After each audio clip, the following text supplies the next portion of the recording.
It's your boy Cam and T back at it again with the Cam and T podcast. I am your co-host, Tony T. Tom Westman, and we also have our other co-host, my brother from another mother, Cam. Happy Tuesday, happy podcast, bruh. Also, as well, happy week 1 of college football. How you doing today, bro?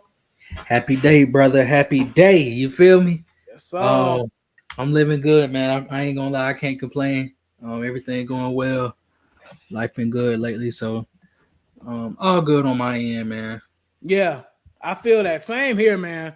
We just a couple of days away, bro, from week 1 of college football. So I'm in a great mood, not gonna lie. I done lost like 15 pounds in the last 2-3 weeks. What? You know what I'm saying? Yeah, I'm gonna tell you that, bro. I've been in the gym relentlessly.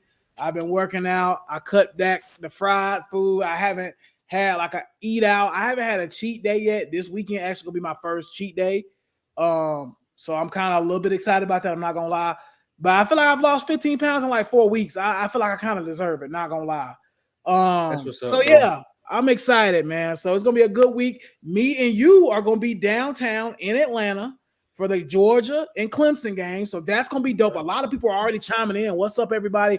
Ace is in the building, AB is in the building, Miss Jen is in the building, man. Denzel is in the building. So a lot of people are already in here.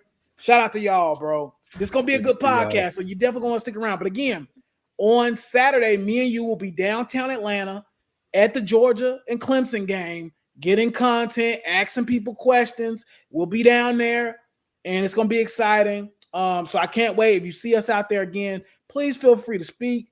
Please feel free to come see us. Please feel free to talk.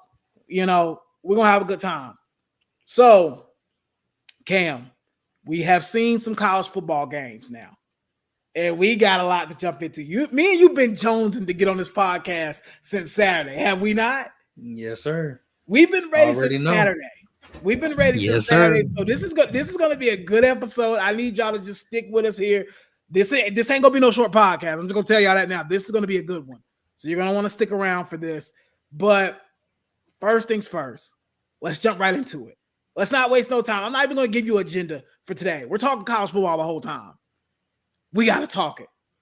Georgia Tech goes over to Florida State, goes over to Dublin and defeats Florida State. Georgia Tech goes over to Dublin and beats Florida State. They were 11-point underdogs, and they go in there and beat Florida State on a last-second field goal, 24-21. And a top 10 team loses to an unranked team week 1. Cam. Week 0. Week 0. Yeah, really week 0. Week 1. Cam. Florida State fans were so hard on us back in the winter. And they mostly were hard on you, essentially even more. The floor is yours. Last week you gave me the floor with Daniel Jones fans. The floor is yours for the next 10 minutes. Just do it. Say whatever you want. You deserve to pop your shit. I'm going to tell you why. You called this shit out back in January. You said Mike Norvell is a fucking a transfer portal merchant, and you called it out. The floor is yours, brother. You get to go. Just say what you want for the next 10 minutes, bro. The floor is yours. What do you think about Florida State? Mike Norvell is a fraud. I told y'all this. We said this on this pod.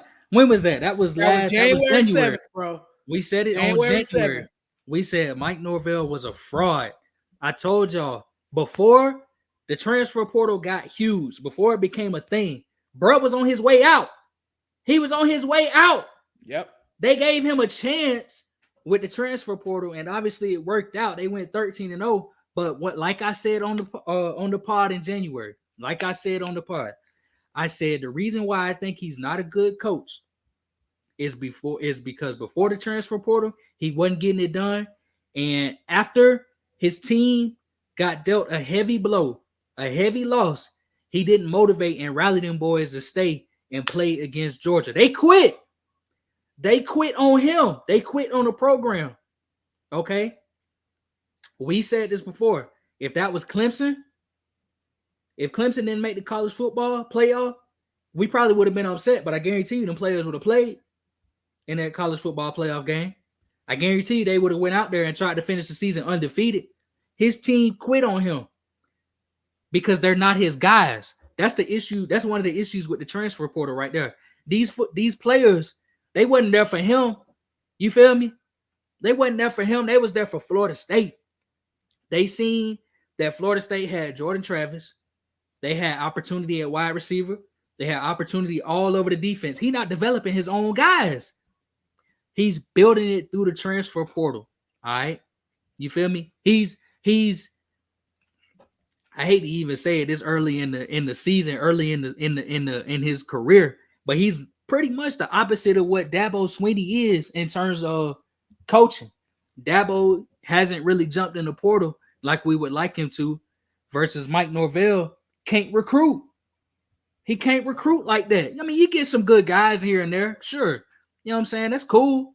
That's all fine and dandy. You know what I'm saying? I'm not saying he's terrible. You know what I mean? He ain't the worst coach in college football, but he's a fraud. He not up there with Kirby Smart. He ain't up there with Dabo. You know what I'm saying? He wasn't up there with Saban. He wasn't up there with Kellen DeBoer. You know what I'm saying? Dan Lanning. All these guys that do a pretty good job of recruiting as well as transfer portal. Guys that mix it up. You know what I'm saying? He not up there with those guys yet. And we said this back in January I didn't believe when in you him. get done with your rant. I want to play the clip because you literally essentially predicted how this thing was going to unfold. But I want you to go ahead and finish. I do want to play the video though, because I want to refresh our audience memory so they can see what you're talking about. So if you're okay with that, I'll go ahead and share that now. Because I have the video up. So I want y'all to go back and listen to this video again. This is what Cam said back in January when freaking, Florida State fans was calling him crazy. So I want to give you your credit because you deserve it, because you were completely right. So we're going to play the clip. Cam, can you see the clip at this point? Yeah. Okay. You already know, I don't like Mike Norvell, bro. I think he a fraud. You know what I'm saying? If the portal didn't exist, he's lucky that the portal exists. Yeah, the portal has saved Mike Norvell's career. His job. For real. Because I've been saying that for years now. I don't think Mike Norvell is really that good of a coach. No. I think he gets a lot of stuff in the portal and a lot of talent in the portal. And kudos to him. That is a recruit is a part of coaching. Don't get me wrong. But I've been saying that for a while. I'm not a Norvell believer. In my opinion, he the same person, the same beat. They the same. Shane Beamer might be Shane Beamer slick might be better. I'm gonna cut it right there. I'm gonna cut it right there. But everything that you said there, if you can look at it, has came to fruition. Let's talk about Florida State real quickly. Mm-hmm. Florida State came into this game in 11-point favor. Yeah, 11-point favor, fresh off a 13-0 season. Right? You go into the transfer portal. And honestly, that's supposed to be his bread and butter. We all can agree there. That's where Florida State has made a lot of progress the last couple of years, which we brought up in that video. If it wasn't for the portal, this dude would be back at Memphis at a G5 school coaching. No disrespect to Memphis, but it's just the facts. The transfer portal has changed Mike Norvell's career completely. Again, let's take a look at it, Cam. I'm going to go step by step with you. At quarterback, right? Mm-hmm. You got worse. Let's be honest.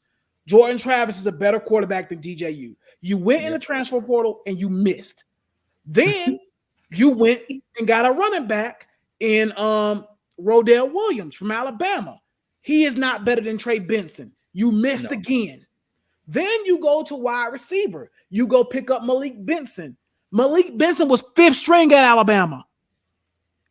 Really with an average wide receiver core. That wide receiver core really hasn't been that good since like John Mechie and them left, Devontae Adams, all that. You go get Malik Benson, who was on the bench deeply at an average wide receiver core at Bama. You missed there. He's no Johnny Wilson. He's no Keon Coleman. Mm-hmm. Defensively, right? Let's get to the defense side of the ball because I want to talk about them a lot tonight. That defensive line is not Patrick Payton and all those guys. They not getting enough slander to me. They got bullied. They did. You didn't think that Brandon Fisk was going to be important? to what you had going on. You didn't replace Jared Verse, who you could argue has been the best defensive player in the ACC the last 2 seasons. You don't replace that with anybody better than him? The linebacking core was absolutely terrible. DJ Lundy was terrible. He was awful. Secondary, you didn't address any of that in the portal either to get better.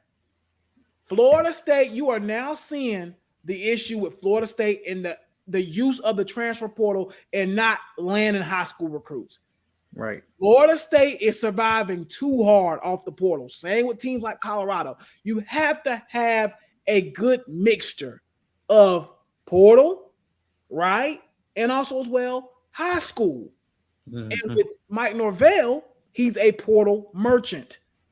He's surviving off of the portal. And now I think you're starting to see that blowback in his face because those players that he's getting in the portal now are just not that good. Right. They're just not that good. I mean, that's just the point blank. And they're older on top of that because they've already played college football before. Exactly. So again, I think for me, and let me just give my synopsis on Florida State real quickly. AB is in the chat. I want to say shout out to AB because he's been calling it all freaking off season. Florida State is overrated. They're overrated. They're not a good team. They're an 8-4, 9. Let me say not a good team because most colleges, if you're 8-4, 9-3, that's good. Mm-hmm. They're not a great team.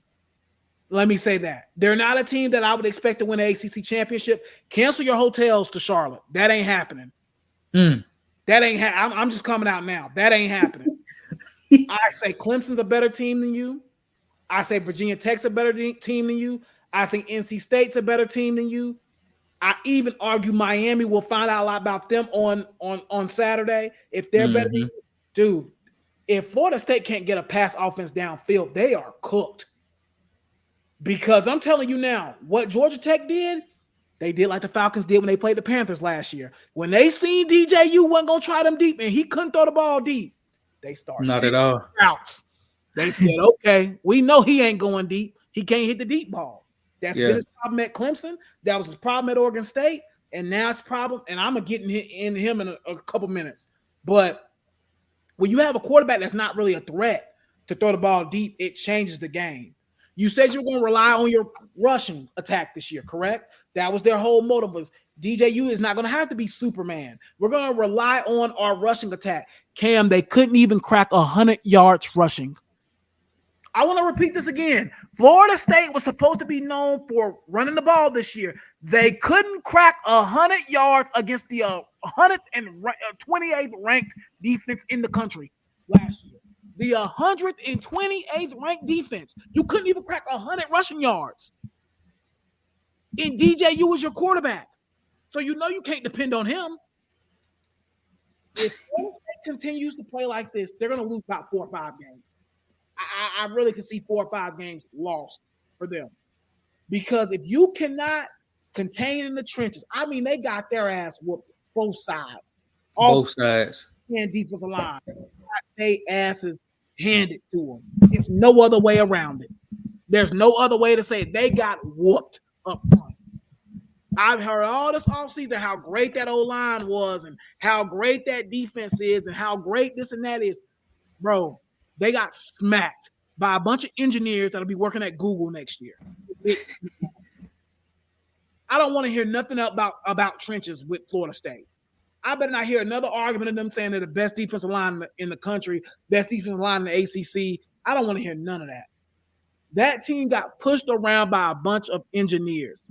Now, Cam, give me a minute. Give me like 2 more minutes and I'll let you go.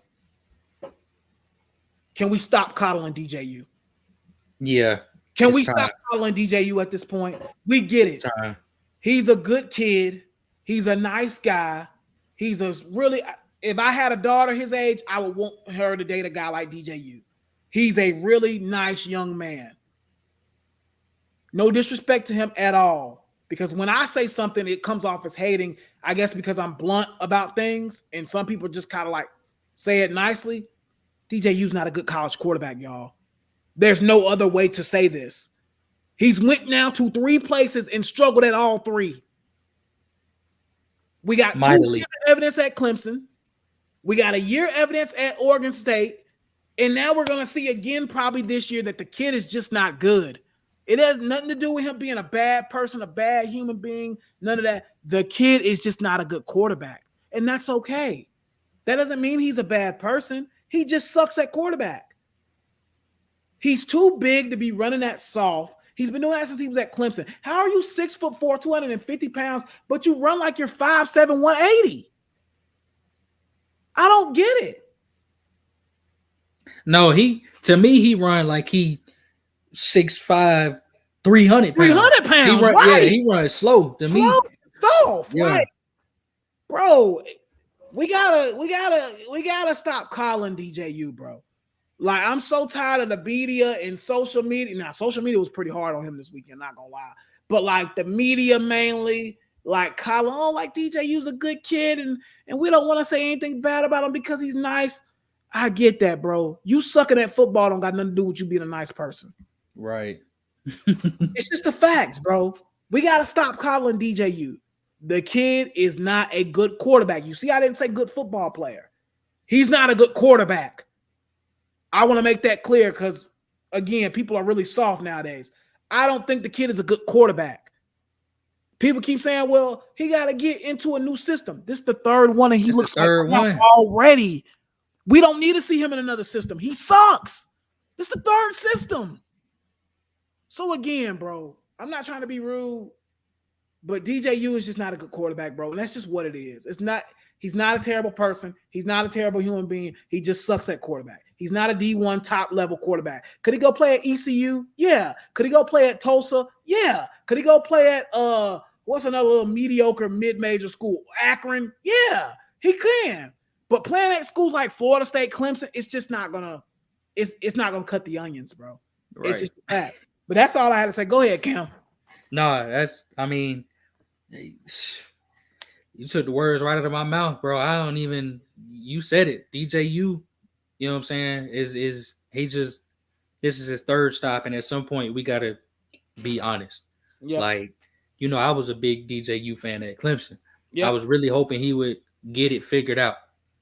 I was hoping he would get it figured out at Oregon State. But now that he's at Florida State, I've already seen enough. You know what I mean? I don't want him to figure it out at Florida State because now he's playing for the rivals. You know what I'm saying? He's playing for one of the little brothers. You know what I'm saying? I can't have that. So anyway, it's just, I don't know, man. I think Florida State, if they really want to, starting the season off before week 1, starting the season off with week 0 with a big fat L in ACC conference play, that's tough, bro. Yeah. And like you said, Virginia Tech schedule is pretty light this year. And then we already said that we think NC State schedule is pretty light, and we think they both better teams anyway than Florida State. So Florida State, you almost cooked. You know what I'm saying? You almost cooked already this early in the season. We'll see what happens. They got Boston College on next Monday. Yep. So we'll see what happens. But no, on Monday. My bad, on Monday. But we'll see what happens with Florida State moving forward. But again, like you said, the trenches, it was ugly against Georgia Tech. Both sides of the ball really got bullied. They got pushed around. They got smacked. My uncle, he's kind of a mixture between. He's a Clemson graduate, but he also grew up a Florida State fan, so he was watching kind of close. And and he was saying that the running backs couldn't really get nothing going because the offensive line was just getting pushed around so much. And anything that the running backs did get going, it was on their own. You know what I'm saying? Yeah. They did it. They had to, juke their way kind of out of there. So, and then again, DJU, me and him both said it. He's not a quarterback. He's got all the talent in the world. He's strong. He's semi-athletic. You know what I'm saying? He's got a live cannon. Yeah. You know what I mean? And he's got the perfect football body for a quarterback. Mm-hmm. But when it comes to processing, he's slow. He's legitimately slow. Like, not even trying to be funny or trying to call the boy dumb or whatever. Right. Process stuff. But he's just slow. It's even at Clemson, man. I just seen when he takes those steps, it's slow. You know what I'm saying? Yeah. When he takes the little first step, you know what I mean? Slow. When he's trying to get his juke, it's slow. He's slow when the pocket collapses. It's like he don't realize, he don't feel it until it's too late. You know what I mean? Yeah. So Let me ask you a question, Cam. Uh-huh. They already have one ACC loss, Florida State. Yeah. We talked about it a little bit last week. How many more losses do you think Florida State can have to make the playoffs? How many more? Oh, the playoffs. Let me pull up their schedule. So Boston College, Memphis, California, SMU, Clemson, Mhm. Duke, Miami, North Carolina, Notre Dame, Charleston Southern, Florida. If they lose, because the I schedule think, it's kind of a medium tough schedule. I mean, Clemson, yeah. Miami, you know what I'm saying, Notre Dame, that's kind of a rough stretch right there. Mhm. That's three out of 5 games that they play them. And then you Yeah. got Florida at the end of the season. I think if you lose, I ain't even gonna lie, bro. If you lose any of them games, the Notre Dame game is kind of a toss-up because they're not in the conference. But if you lose any of them games, you get knocked out of the conference championship off I the agree. bat, most likely. You know what I I'm saying? agree.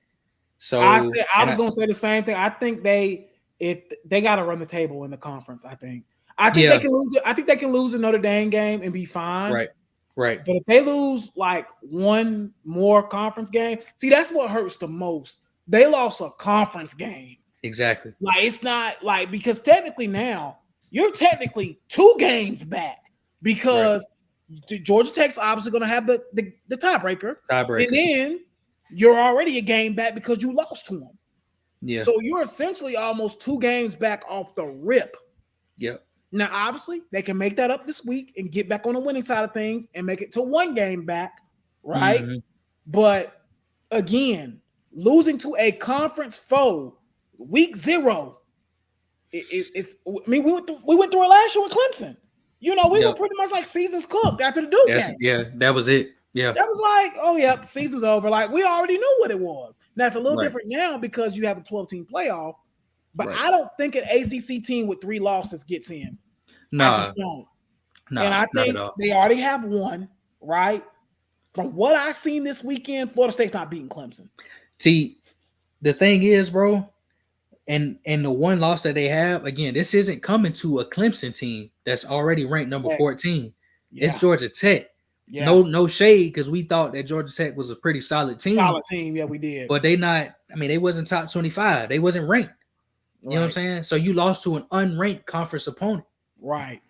You know what I mean? If they had a loss to a Clemson team, might have been a little more acceptable. Right, and maybe ran the rest of the table in the ACC and maybe even lost to a Clemson again in the ACC championship, they still might have had a small shot to make the playoffs if they ran the rest of the table. But no, you lost to an unranked. I'm going to tell you the truth. From what I seen on Saturday, they're not beating Notre Dame.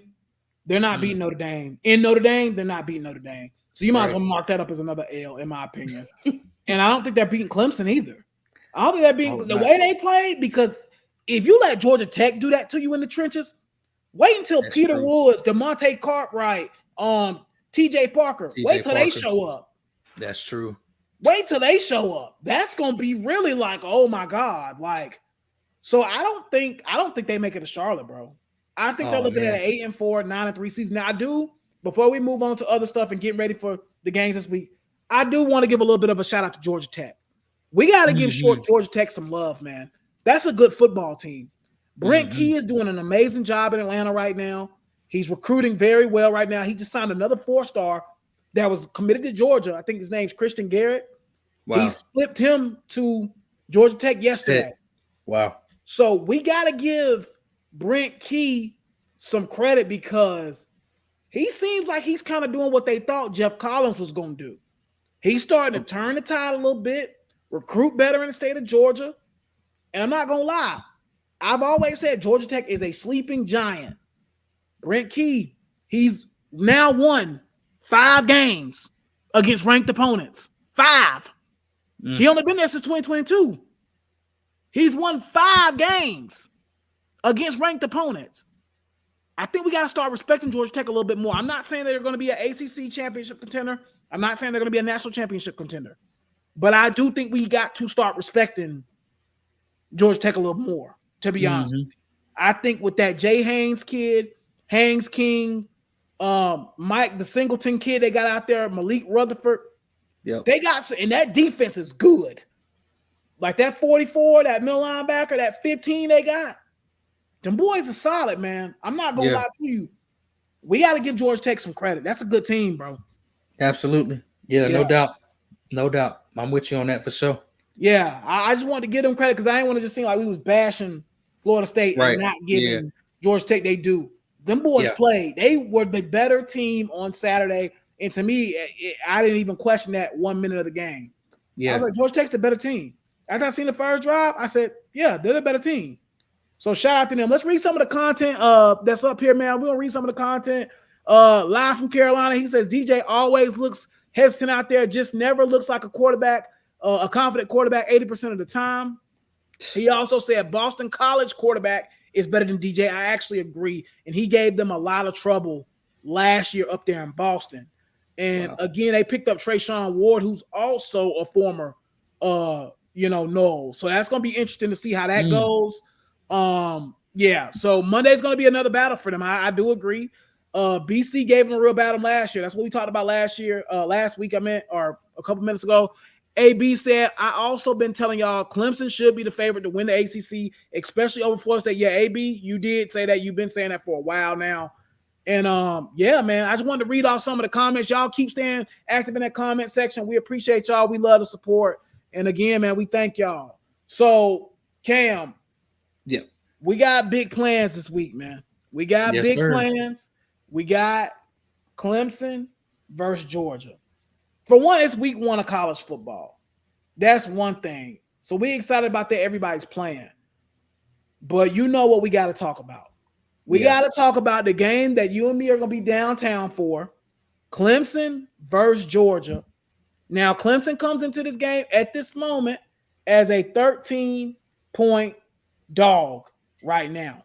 Yeah. Going up against Georgia. Let me ask you, how do you feel right now about Clemson's chances against Georgia? What do you think it's going to take for Clemson to stay in this game with Georgia? I want to hear your. Oh Lord, we done lost T, y'all. But to answer his question before he come back is, I think Clemson, man. I don't know if we got a shot, man. I'm not gonna lie. There you are. He's back. My bad. Go ahead. Right. No, you good. I was saying I don't know if we got a shot, man. I'm a little worried, and I'm not totally scared of Georgia because Clemson's talented, man. We got a lot of good talent on the team. Like I've seen a lot of people say this lately, and I 100% agree. Me and you talked about this on this pod before. Yeah, Clemson, when it comes to talent across the board, they're probably a top 5 team in the country. Yeah, just off they were graded top 5 in the country. Just off of sheer talent. Talent alone, yeah. The defense should be one of the best in the country. Offensively, we got one of the better running backs in the country. The offensive line is experienced. It should be a little more improved. We got one of the best tight ends in the country. Yep. Wide receiver room is a little bit better. We got a 5-star and a very high 4-star, borderline 5-star. We almost got 2 5-star wide receivers essentially coming into this class, in addition to Antonio Williams, who we all know is a problem, and Tyler Brown, who we all know is a problem.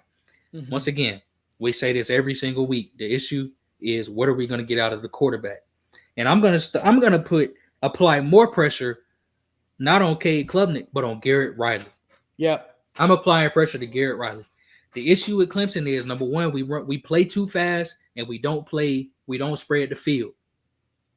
We play too fast and we don't spread the field. Screens. I shouldn't see not 2, 3 and out because we did 2 screens and a run up the gut, or a run up the gut and 2 screens after that. That's ridiculous. I was so sick and tired of that last year. All right. I understand that our wide receivers, based on who we have in the room, I understand that they don't do the best at separating. But Garrett Riley, is your job. It's your job to put them in positions, to put them in pockets on the field to be open. You feel me? Yeah. I think Clemson has to spread the wealth. They have to spread the ball around, and they also have to keep the pressure up running the ball. Yeah. You got to run the ball. All right? Let Moffitt get dirty. He got to get busy this weekend. All right? Because once again, we can't have a game where Cade kind of like that Tennessee game. I think he had like 40 attempts, didn't he, or something like that? Yeah. You can't do that. You can't do that. A couple years ago, but you can't do that. All right. I know he was a freshman back then. He's a junior now. He got to kind of put the team on his back, but you can't do that. Not against Georgia. You can't air raid them boys out. It's not gonna happen. You got to find a way to run the ball and have balance in not only the attack but the play calling. You know what I'm saying? I don't want to see if Clemson, if Garrett Riley has in his game plan them little goofy screens that he be doing, them little wide receiver bubble screens and them little tight end screens, you can go ahead and pencil in 0 and 1 for Clemson. If that's his game plan.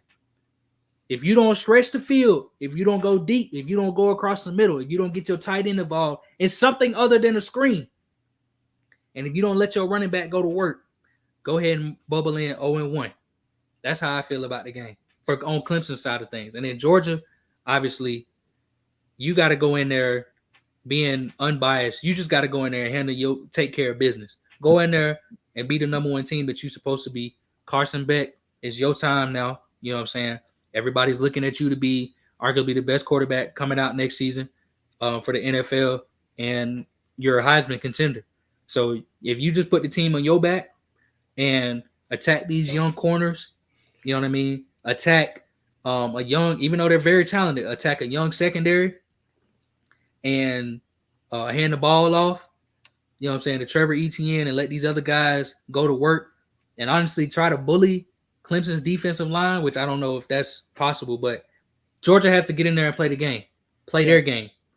And that's their keys to victory. And then Clemson has to get in there and play a different type of game that they haven't played in the last couple of years, unfortunately. That's their keys to victory. But what do you think? Give me your thoughts. So, obviously, Georgia's the more talented team. They're the most talented team in the country that's not named Ohio State. I think they're both 1A, 1B. Well, yeah. So Georgia's the better team. I'm just going to take my Clemson bias out. Georgia's the better team. They have more talent, and they've had the more recent success here lately. So Georgia's the better team. Let's get that off the rip first. But as we seen last week, right, Florida State's the more talented team too, and they lost.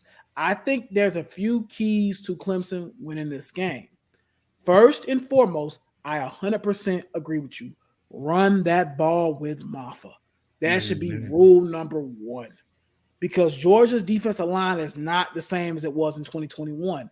Now, that also implies that Clemson's offensive line they're going to have to step up. They're going to have to be better than what they were last year. They're going to have to be kind of how they were those last 4 games of the season last year, and even better than that. They're going to have to be that good. Secondly, Cade, Club, Nick, do not do anything stupid. Honestly. I mean, I don't want to sound like I'm hating. I like Cade. Seems like a good kid. Again, same spill I said with DJU. You got to make smarter decisions on the field, though. No more pulling plays that you ain't supposed to calling your own shot. No more of that stuff. You cannot do. There's small margin of error in the game of football, but especially when you're playing against the number one team in the country in Georgia. Yeah, that margin of error gets even smaller. So you have to be cognitive of your decision making, which has been Cade's biggest issue, because the talent is there. I tweeted this out last year and it kind of went semi-viral. I said Cade Klubnik is the most frustrating player to watch in all of college football, because you see the potential.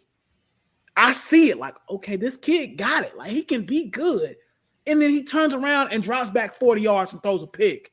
Mm-hmm. You know what I'm saying? It's like he's a frustrating player to watch because I can see the talent. I see it. But the IQ sometime on the field, not calling him dumb, he just does not make a lot of smart plays. Right. So limiting Cade's decision-making, just keeping it real, is going to be vital for Clemson as well. On the defense side of the ball, right? The names I named earlier, TJ Parker, Peter Woods, DeMonte Carphart, those guys, Peyton Page, they're going to have to make plays. They got to get busy. This is going to be their best O-line they've played. Really, I think the whole time that whole unit has been here. Probably that ever. Georgia O-line is good. Yeah. Probably the best in the country, not named Michigan, to be honest Yeah. with you, or Notre Dame, or one of them. That O-line is good, and I would probably put them over Notre Dame this year because that center got hurt and all that. Their right tackle got hurt. So I would put Georgia's O-line even above them. I think Georgia probably has the first or second best O-line. So now you're going to get tested, Peter Woods. This is going to be your first real test since the Notre Dame game last year, which he fared pretty well in. So again, I think pressure on Carson Beck, because if you sit back there and let Carson Beck sling it around all day, this game will be over before we even get out of Midtown Atlanta, bro. This game will be over at 12:45 if they don't get pressure. Because them young corners, like you just talked about, you got Avion Terrell, really good player, probably our best corner, to be quite frankly honest with you.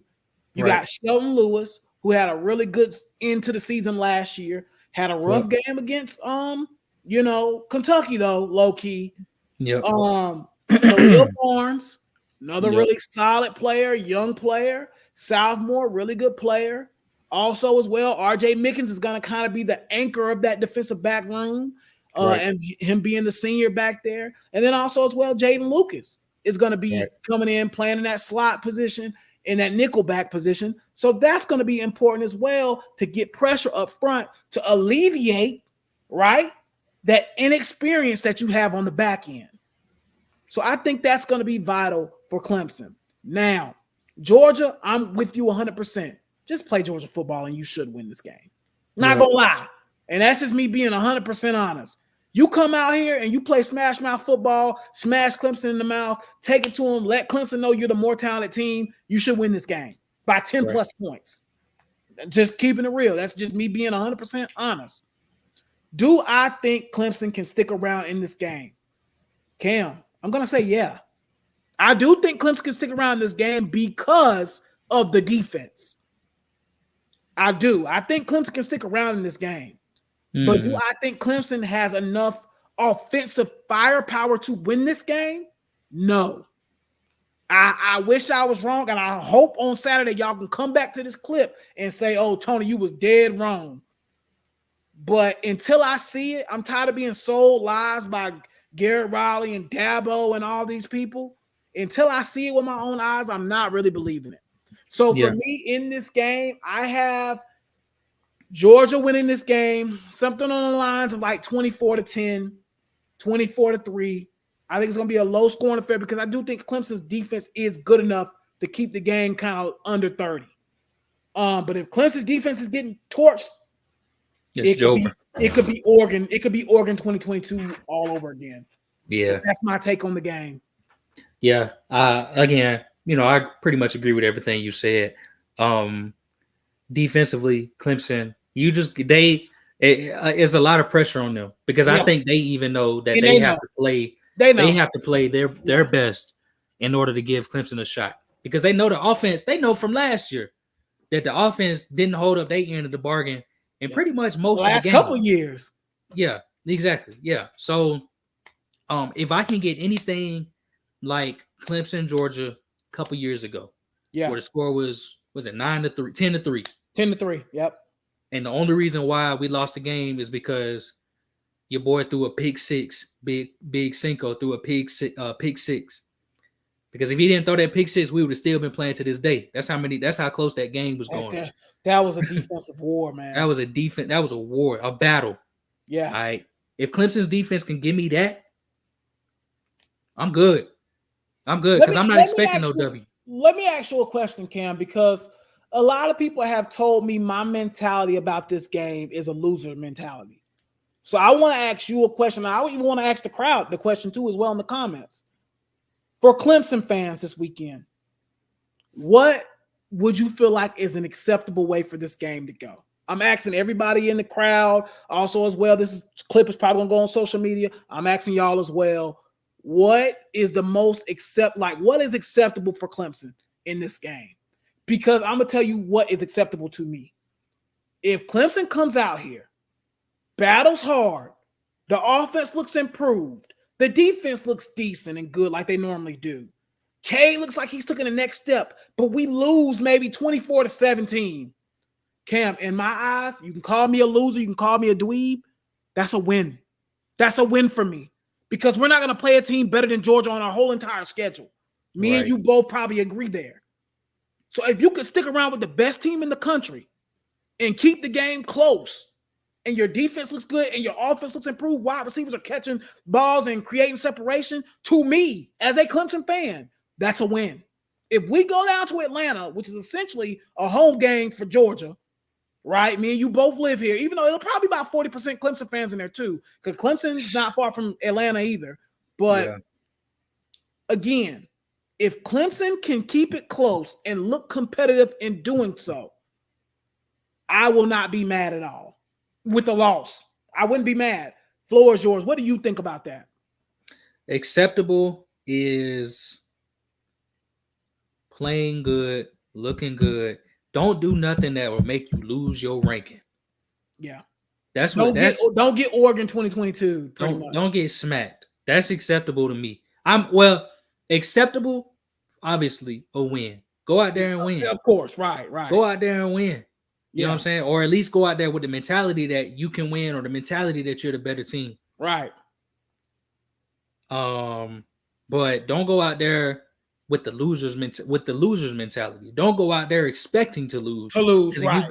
Because if you go out there and expect to lose, you're gonna get blown out. Yep. If you go out there and expect to win, you're probably gonna keep it close because you are a talented team, Clemson. You feel me?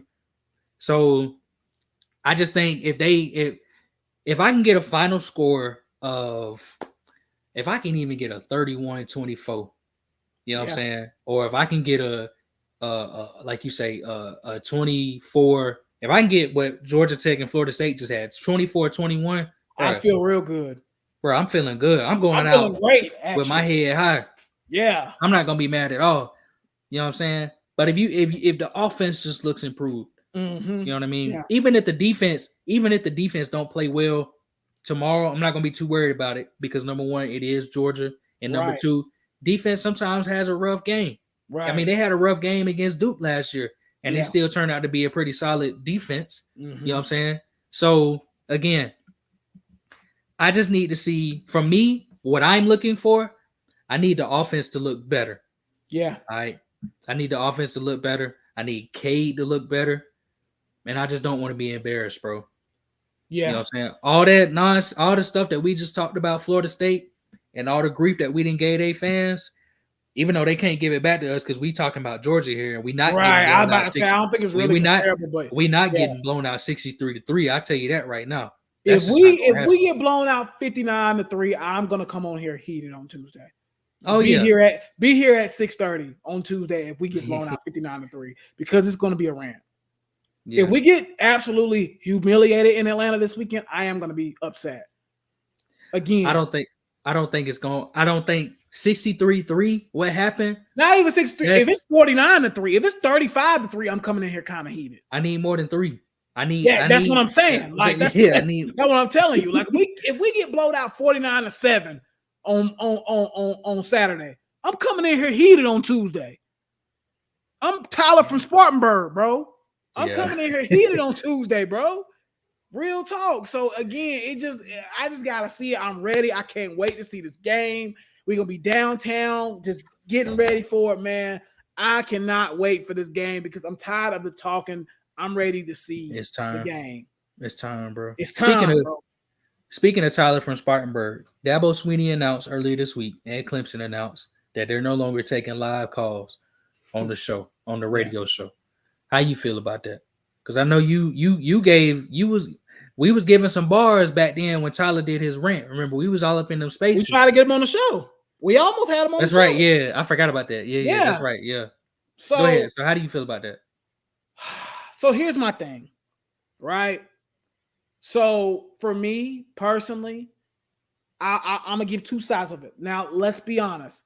Most college football coaches no longer take calls. Most radio shows, period, around the country do not take calls anymore like that. Right. That's just because I listen to sports radio every day. Shout out to Mac and Bone at FNZ. They don't take calls anymore. So again, it is a situation where that's kind of, and I think they said like all the rest of the league in the ACC does not take phone calls anymore. Dabo was like the last one doing it. Now, so I'm gonna give Dabo a little bit of grace, but on the contrary, it is kind of crazy. As soon as Tyler from Spartanburg get off on you, now all of a sudden it's, oh, we ain't taking calls no more. It is kind of like, okay, Dabo, are you scared like of what people gonna say about you? Like, are you worried about the public perception in the fan base about you? That I would say is the timing just kind of looked a little bad, not gonna lie, because it was the season right after the Tyler from Spartanburg thing happened. Right. So that's the only reason I'm like, if he would have did it next year, I wouldn't even care.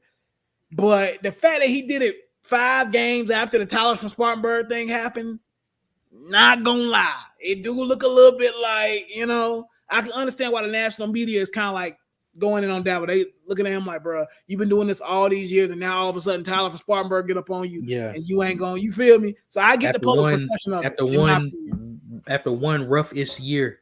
You know what I'm saying? Then now you're not taking calls. I think me and you said this multiple times. Dabo get too much. They hate Dabo. He get a little. I think he get a little too much on. A little too much from a lot of people and from the media. But again, like you say, he kind of brought this on himself. When you kind of come out like this, it'd be one thing if they just didn't announce it. You know what I'm saying? It just said it just went under the radar. Exactly. But for you to say, I'm not taking calls anymore. Like everybody's looking like, because a lot of people don't know. See, that's the thing. A lot of people don't know that coaches do radio shows or that there are sports talk radio shows. So a lot of people don't even know that. Nobody knew that Dabo was even taking calls before that call. You know what I mean? Right. So exactly. Now, like you said, everybody's looking like, oh, Dabo, you saw. Yeah. You can't take the criticism. You can't take the heat. When in reality, Dabo, like you said, was one of the last to even take calls. And this was honestly a necessary step because they didn't post that he's still going to take emails and texts. He's just not going to take calls. You know what I mean? So again, I think as far as the criticism goes, or as far as the criticism goes about all of that and how I feel about it, I mean, it's whatever. I don't really care. I mean, I wasn't really listening to the show anyway, so I don't know what the calls were like before Tyler from Spartanburg. But I do know that Tyler from Spartanburg call was kind of rough, and it did light a new fire. I feel like in Dabo Swinney. So I kind of understand not taking the calls anymore. Yeah.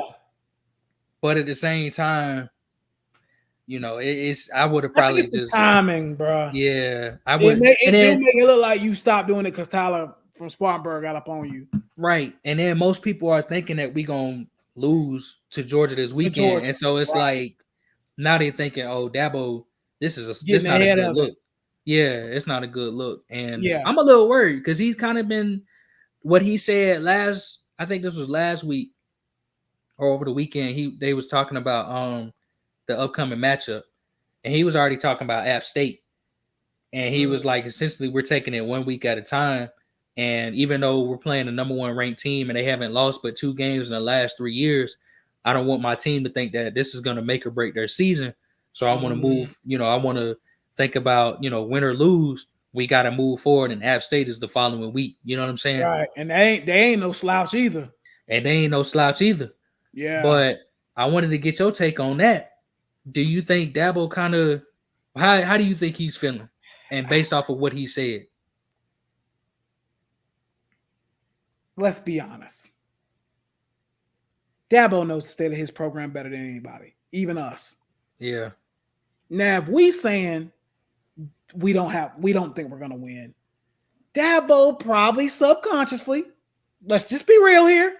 Yeah, he's probably thinking the same thing. Like, we're probably not gonna beat Georgia. Like, it might have just slipped him I mean, he's human. You know what I'm saying? Yeah. What might have subconsciously slipped him? Like, we probably ain't gonna win on Saturday. You know what I'm saying? And I've noticed that too. That he's been a lot more less bullish this all season. Like last week, Yeah. last year going into the Duke games, oh yeah, y'all Yeah. on the clock and y'all the last group that ain't won a conference champ. He was doing all that. Yeah. But this year he coming in a lot more humble. Yeah. Like, hey, you know, we got Georgia first game of the year, and he was already talking about LSU game next year.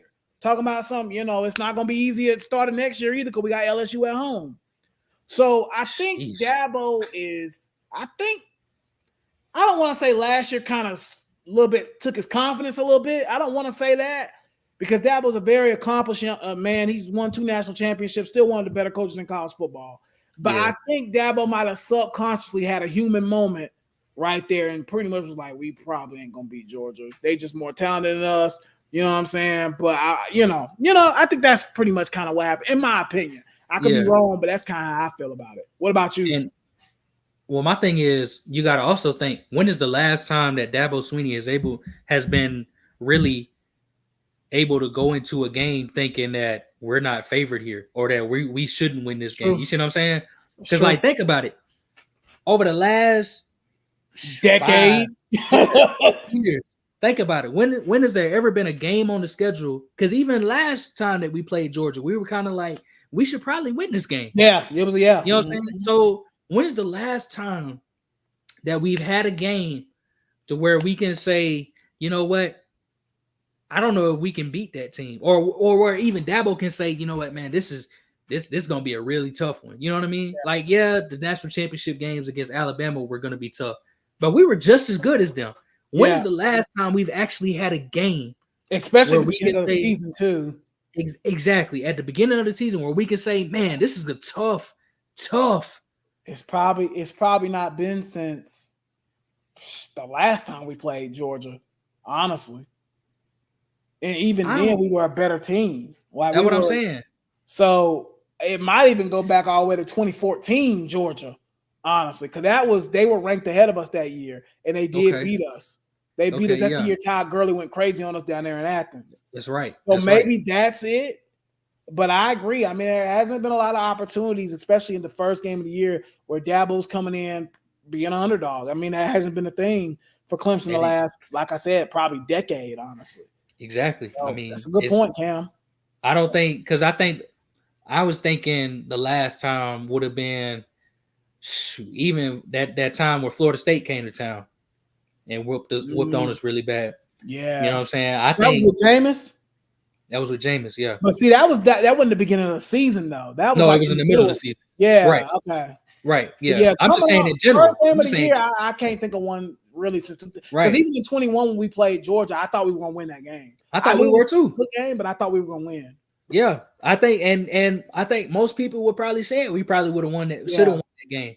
Probably should have won that game because we was coming in thinking, Big Cinco threw for 800 yards in just 2 games. Yeah. So we thinking like, he did, like, we got Georgia. But now, you know what I'm saying, it's at the point where we done lost 4 games last year, didn't hit 10 wins, and Georgia coming off a 63-3 demolish. And probably was the better team in college football last year, too. They probably should have won the chip last year. I'm going to be honest. I think if Georgia played Michigan, even with the cheating going on, I still think Georgia would have beat them last year. My opinion, that's just my opinion. I think Georgia would have three-peated, honestly. Exactly. They didn't lose to Bama. If there was 12-team playoffs last year, Georgia would have three-peated, bro. I'm just going to be honest. They would have three-peated. But let's move on. I do want to get a couple other things done on college football real quickly. Not Notre Dame, excuse me. Real quickly, Colorado, North Dakota State, they play on Thursday night. What's your expectations for just the Colorado show? Like, what do you think about them in general, real quickly? Colorado first and foremost, they got to blow this team out. This is an FCS team that you're playing. I know North Dakota State is like the top FCS school, or at least has been for the last, 10 years or something, whatever. Mm-hmm. You know what I mean? They putting a lot of quarterbacks in the NFL at least, and they put that one dude with no teeth when he from North Dakota State, Cody Mouch or something like that. Yeah, you gotta regardless, Colorado. This is your time. All right, there's people out there thinking that you can lose this game. People are making fun of you for winning 4 games last year, even though you only won 3 the year before. People are making fun of you for winning 4 last year. Yep. and finishing last in the Pac-12 because they don't believe in you. So now you're going into the Big 12 this year. Now you got a lot of talent in the portal. You done fix your offensive line. You done fix your defensive line according to what you brought in the portal. You got to go out there and you just got to own this game. You got to demolish. You have to demolish. You can't go in there and slow around and be sluggish. See, remember Clemson, we used to be sluggish against teams like Troy. You know what I'm saying? Teams like last year, Charleston Southern, we started real slow. But it was fine. It was fine because we had some kind of success. You coming off a 4-8 season, if you go in there against North Dakota State and don't look good, it's gonna be an issue. It's gonna be an issue, bro. Deion gonna get it. They gonna be on him. I agree 100%. Like I said, I think everybody keeps picking North Dakota State to upset Colorado because of what you just said. The last 10 years, they've been known to be probably one of the best FCS programs in all of football. But again, it's not 5 years ago. I keep telling people that they're not as good as they were back in the Trey Lance days. Before that, with Carson Wentz and the other kid that went to go play with the Chargers, Stick, I think is his name. Easton Stick. They're not as good as they were back then. They are still a good FCS program, but they're not as good as that. So I do think people are just picking them to win because they don't like Deion for one, and also as well they just want to see an upset and they want to see everybody rash on Deion. But with that being said, Colorado gonna have to come play on. They're gonna have to come play, or it's gonna be an issue. So I want to talk about that real quickly. North Carolina coming in playing Minnesota also at the same time on Thursday. Game's gonna be at Minnesota. North Carolina, you know what I'm saying? They got a whole quarterback dilemma where they're gonna be playing, I believe, 2 quarterbacks. And Connor Harrell and the guy from A&M, Max Johnson. So again, quick, just give me 1-2 minute soliloquy. What do you think of that game, and who do you think probably is the better team coming into that game? Man, North Carolina should win that game. I don't see, again, look, North Carolina these last couple years, I mean, really these last, God, how many years has it been? 5 years now? Ain't had no issue at quarterback. Yeah, they ain't had no issue at quarterback because they had Sam Howell and they had Drake May following him, who was arguably even better, some would say. But this year, you going into the season, like you say, question marks at quarterback. You got one of the best running backs in the country in Omarion Hampton. Yeah. What are you going to do against Minnesota? You also need to go out there and you kind of need to put on a show. You know what I'm saying? You need to figure out the quarterback situation. First of all, we say this time and time again, and we've heard this over and over. If you got 2 quarterbacks, you got no quarterbacks. Yep. All right. You need to go in. You need to leave that Minnesota game, win or lose, for whatever reason, win or lose. You need to leave that Minnesota game at the very least with your quarterback decided on. Yep. At the very least, you need to. I'll be watching that one because I actually don't know a whole lot about North Carolina this year. I know they lost a little bit via the draft and everything. But I'm curious to see what they do. And in Minnesota, PJ Fleck still there? Yep, he's still there. So you already know he gonna have them boys fired up and ready to go. Yeah, that was my point. Minnesota normally comes out that first game and that's when PJ Fleck I feel like show up the most. Like that first couple of weeks, his teams be motivated. So it's gonna be an important game for North Carolina. I agree with you. I would feed Omarion Hampton a lot. I also agree with you as well that they gotta finish I don't think that whole 2 quarterback system in college works. It just doesn't work. In football, period, it just doesn't work. You don't want a quarterback always looking over his shoulder anytime he makes a bad pass and he's like, oh crap, I'm about to get pulled. It's just too much. It's too much. I don't think it's smart. And I'm with you. I think they got to figure out that quarterback situation quicker than later. And I know Mac Brown has said something about this might continue on for weeks or through the season. No, that shouldn't be happening, Mac Brown. I'm not gonna lie to you. You too old for this. Yeah, you need to figure that quarterback situation out. That's an issue. Another game I wanted to talk to you about. AB is in the chat, right? Florida against Miami down there in Gainesville. Coming into this game, Cam Ward, Damian Martinez heading down there to Central Florida to play the Florida Gators in the swamp. What do you think about this game, man? Florida can do the funniest thing. Yeah.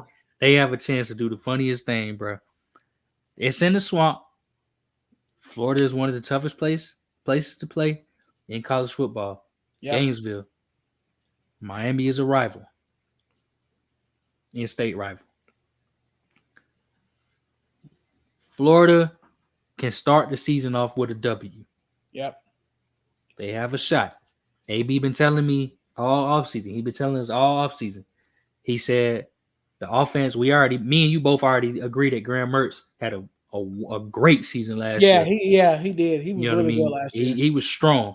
He was solid. So he's coming back for another year. They lost ETN, but they got the other kid. What's his name? Jordan Johnson. Yeah, is it Montreal? Mm-hmm. Montreal. Yeah. Mm-hmm. So they got him still. AB said their defense was straight. He claimed Florida defense was straight. They've done some good recruiting, and they've also gotten the portal. They got Kamani McLean, obviously, from Colorado. That's right. They got Eugene Wilson is a really good wide receiver for them as well. He's going into his sophomore campaign, so they got some talent. Got some talent. Yeah. So, but again, Miami, like you say, Cam Ward is there now. They got the running back Martinez. Mm-hmm. They got Restrepo. Yep.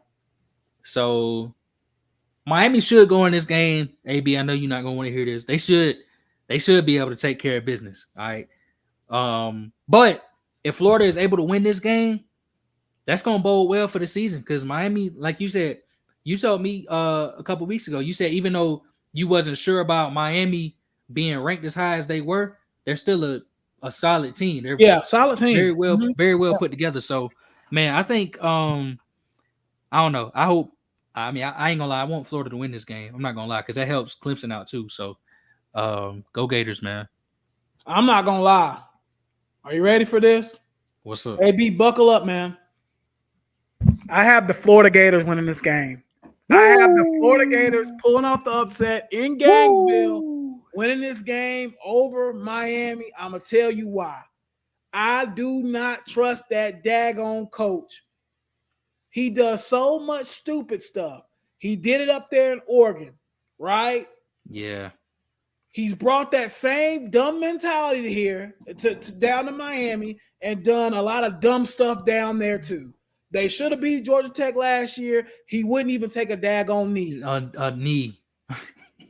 I'm telling you now, and Florida tends to play pretty good at the beginning of the season at their place. On top of that, we seen it. What was that? 2 years ago when they beat Utah. Utah was a top 10 team, came in there and thought it was sweet, and Florida knocked them off. That's true. And I think personally, Billy Napier needs this game more than Mario Cristobal because we already know how hard that schedule is. That schedule is rough. We've chronicled it a lot this offseason. I'm not gonna lie, man. I think Florida wins this game. I think they pull off the upset. Wow. I think Miami's a little bit overrated. And I think it's going to take time for all those transfer portal guys to gel. And I'm going to take AB's Florida Gators to get a win over Miami. I've changed my prediction. I had Miami winning it this whole offseason. Then I got to thinking about 2 weeks ago, I think I'm going to make a switch. So I'm going to go ahead and take Florida in this game. They've made some improvements. I like Graham Mertz as you know, I talked crap about him all last year before he came over to Florida. He did a really good job. I mean, he was pretty solid last year. Eugene Wilson has been a nice emergence for them at the wide receiver position. I think Montreal Johnson is a really good player as well. You know, they've done a really good job, like I said, with recruiting as far as like defensive players and stuff like that. They got Jason Marshall Jr. back there at cornerback. I mean, I think this team is going to be all right. I think they're going to be okay, at least at this point, to win this game. I think this is the one upset they can probably pull this season. So I actually have Florida winning this game, bro. I know that's a little bit of a shock because I've been hard on Florida, and I still think they go 5-7, 6-6. But I think this is the one upset they can pull. Oh yeah. I mean, Miami again. I mean, this is a team who they'll go upset Clemson last year, but then, like you say, that Georgia Tech game was an absolute debacle at the end there. Couldn't even take a knee. They was trying to sit there trying to run the clock out and end up fumbling. Yeah, so, exactly. I mean, it's stuff like this. I want to bring up a point real quick. Denzel says they can't get the right head coach. What's good with that? Yeah. What's going on? Because I feel like every single time they're like, oh, what was it? Mark Richt. Oh, he's gonna get this team back on track. He's gonna bring them back. No, what was it? Manny Diaz was next, right? Yep. Mm-hmm. Oh, he's the guy. He's definitely gonna get this team right. He was gone quick. Yeah. You know what I'm saying? And then now Mario Cristobal. So like, I mean, Miami has to show up this season, bro. I mean, this is kind of I feel like this is kind of a make or break year for them because they got too. Yeah, it is. Yeah, it's really a make or break year for both of these teams suiting up on Saturday. Yeah, Florida and also as well, because if Florida goes out there and gets trounced by Miami at home, oh yeah, they're gonna be writing Billy Napier's like resign letter. Buyout yeah, it's gonna be done. It's gonna be cool. Yeah. They're gonna be telling them, all right, how much is this buyout? How can we get out of this? It's gonna be bad. So it's gonna be important for both of these teams. In my personal opinion, this is a big game for both of these guys. I also wanted to talk about the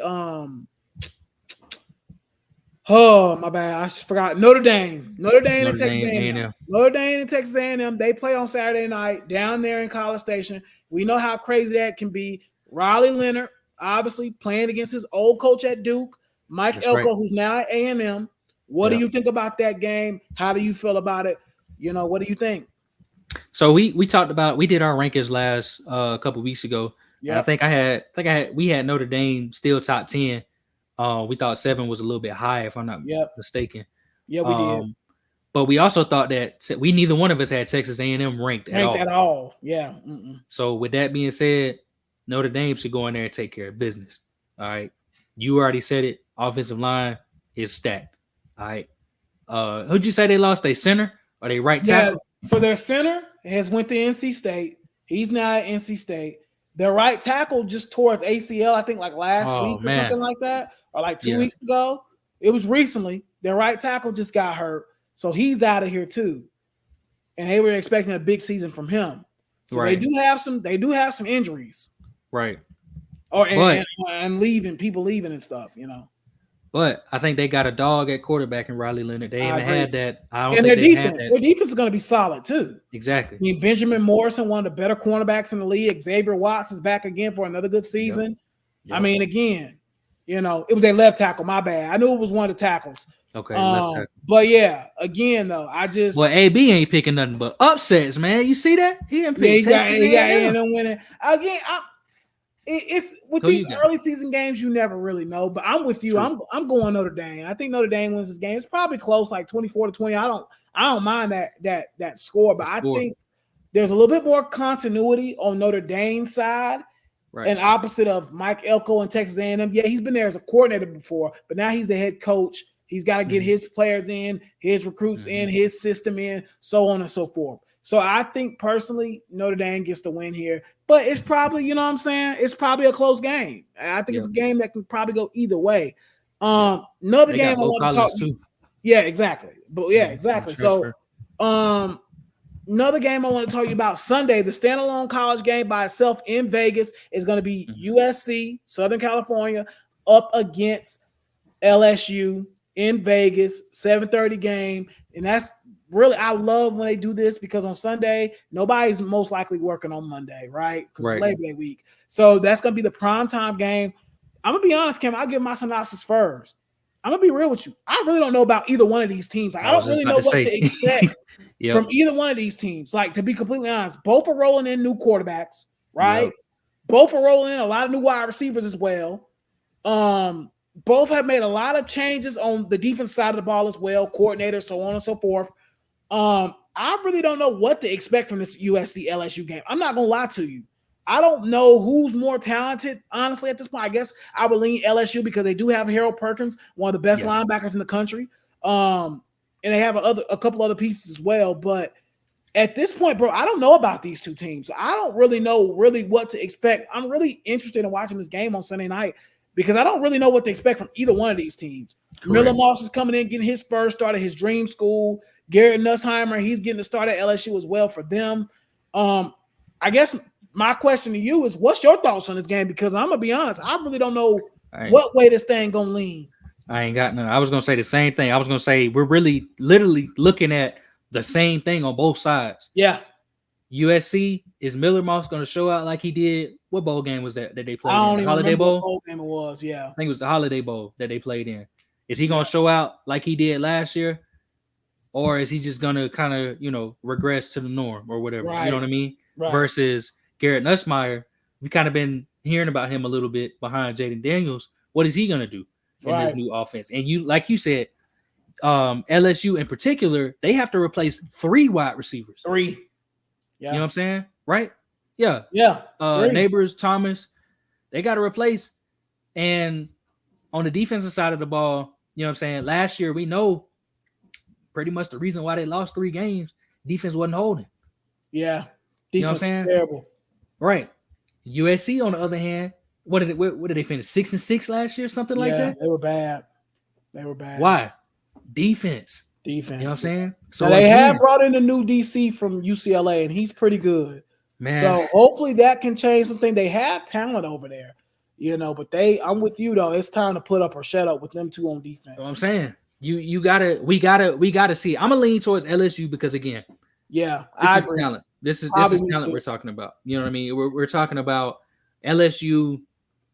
I feel like they have, even though they lost a lot, I feel like they have at least some kind of idea of what they're gonna do. They have consistency, right? You know what I mean? Yep. And I think, I don't know how you feel about this, but I think Brian Kelly is just a better coach than Lincoln Riley. Yeah, I would agree. You know what I'm saying? At this point, because I would agree. Yeah.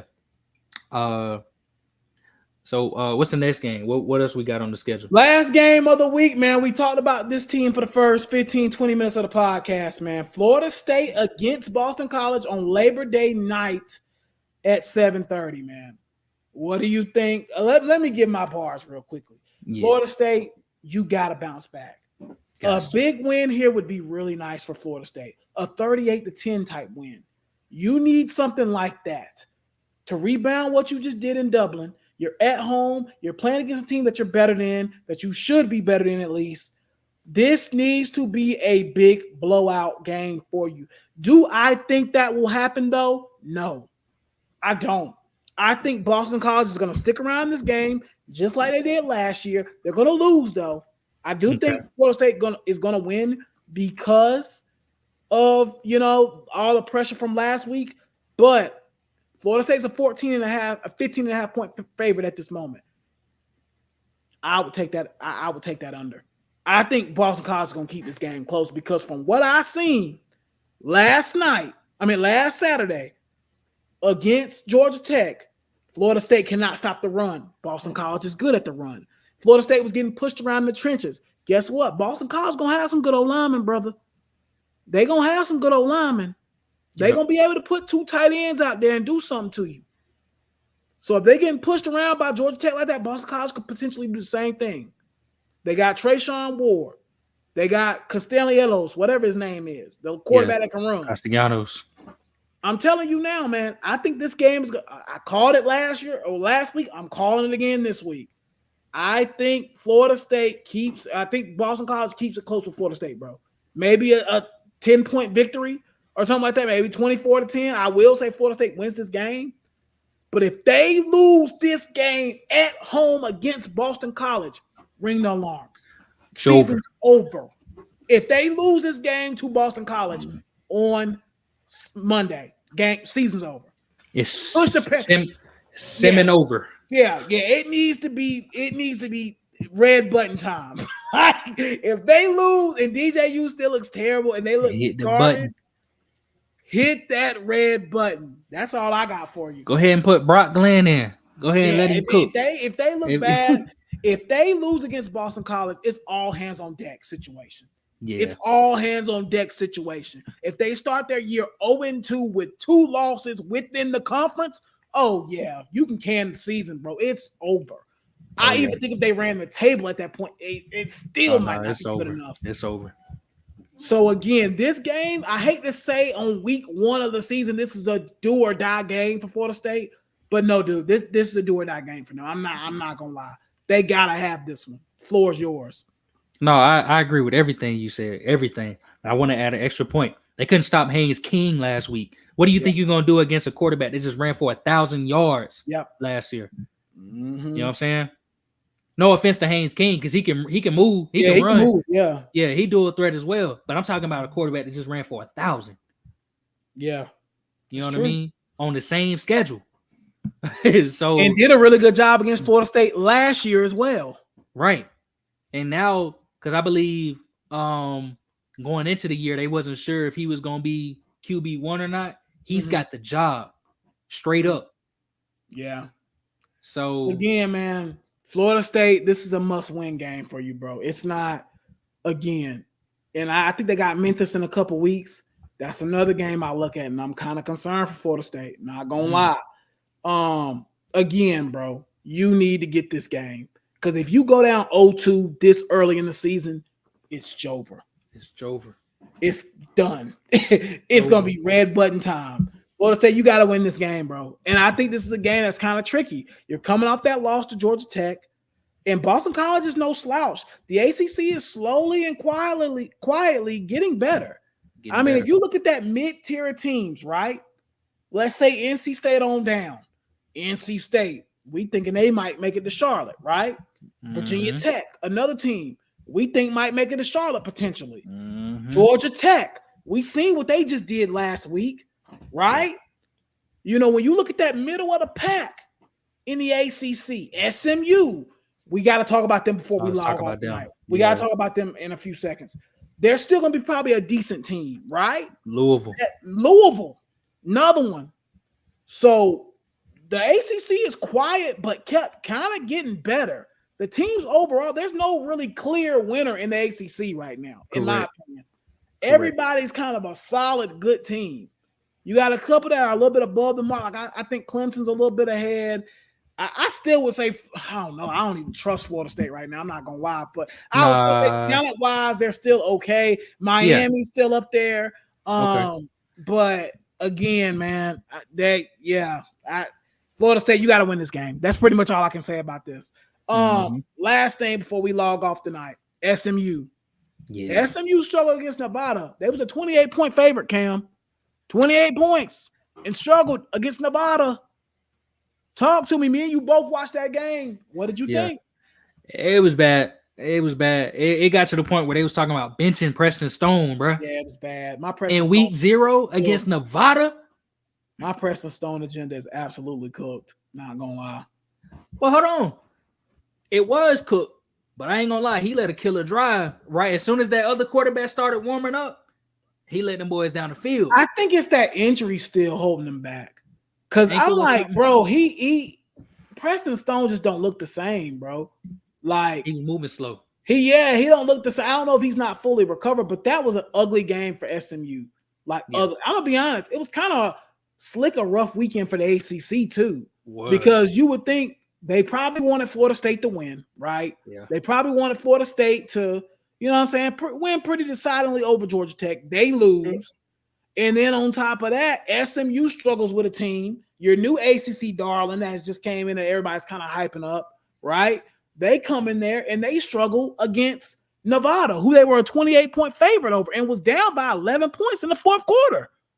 Nasty. So it wasn't a great week for the ACC, but yeah, SMU, man, they look like an American team. They don't look like an ACC team. And that's concerning because that was a team I thought could get – we talked about it last week. Thought that was a 9-win team. We talked about that last week. I said, I think this team can get 8 or 9 wins, bro. But after what I seen on Saturday, embarrassing. That ain't gonna do it. Preston Stone got to get it together. That tight end they got though, RJ Maryland, I think is his name. That boy cold though. He nice, man. Yeah, that boy RJ Maryland, boy, that boy different. He's tough, bro. Yeah. So I definitely wanted to give him some credit. That boy, he had like 8 catches for 163 yards, something crazy like that. Dude, tough. And he really led them on that last drive when they finally got over the hump there. Right. But I need to see more from SMU, bro. Not gonna lie. Same here. I'm with you. I forgot about the Preston Stone because it was ankle, right? Yeah, it was ankle injury. Yeah. Mm-hmm. So yeah, I don't know, man. He just didn't look good. He needs to get that figured out. They need to get that figured out in general. But I was surprised they had their backup warming up though. I mean, that was quick. So you think it was the injury? He looked terrible, bro. I don't know if he's still maybe hobbling that injury a little bit, but he looked god awful. And I'm a Preston Stone fan. I always like, even last year when Cade was struggling, I was like, bro, we might need to bring Preston Stone in. Like, you know, I was one of the quarterbacks I wanted before he got hurt. I was one of the quarterbacks I wanted to bring in. And we didn't do it. But you know what I'm saying? Definitely he didn't look good. I don't know. But SMU is a team that needs to step it up because they're going to be vital to the image of the ACC this season. So they need to step it up. Okay, man. A lot of good content tonight. A lot of good talk, man. I enjoyed it. Hour and 20 minutes in, man. We appreciate y'all's love and support sticking through here tonight. 92 people in the building, man. Shout out to y'all. Y'all went crazy with the comments tonight as well. Cam, college football is back, baby. It's back. We back live, bro. Again, we will be in Atlanta on Saturday. We'll be down there in Atlanta getting content, asking Georgia fans questions, asking Clemson fans questions. It'll be all over your social media feed. So please follow us at the Cam and T podcast on all platforms, on all streaming services, on all social medias. We will be posting a lot of content coming over the next couple of days. And Cam, it's week 1 of college football, man. I'm super excited. Cannot wait to watch these games. Me and you are actually going to watch the Clemson and Georgia game together on Saturday. So it's going to be fun, man. It's going to be a good time. Super excited. And next week, man, next week's podcast, dude, it might be a 2-hour. I'm not going to hold you. We got NFL football kicking off that week. Yeah, so we're going to be doing week 1 college football and NFL next week. Yeah. So next week is going to be a long podcast as well, man, but it's going to be a good one. This was probably the best show I feel like we've done in a little while. Not going to lie. This was really good and informative.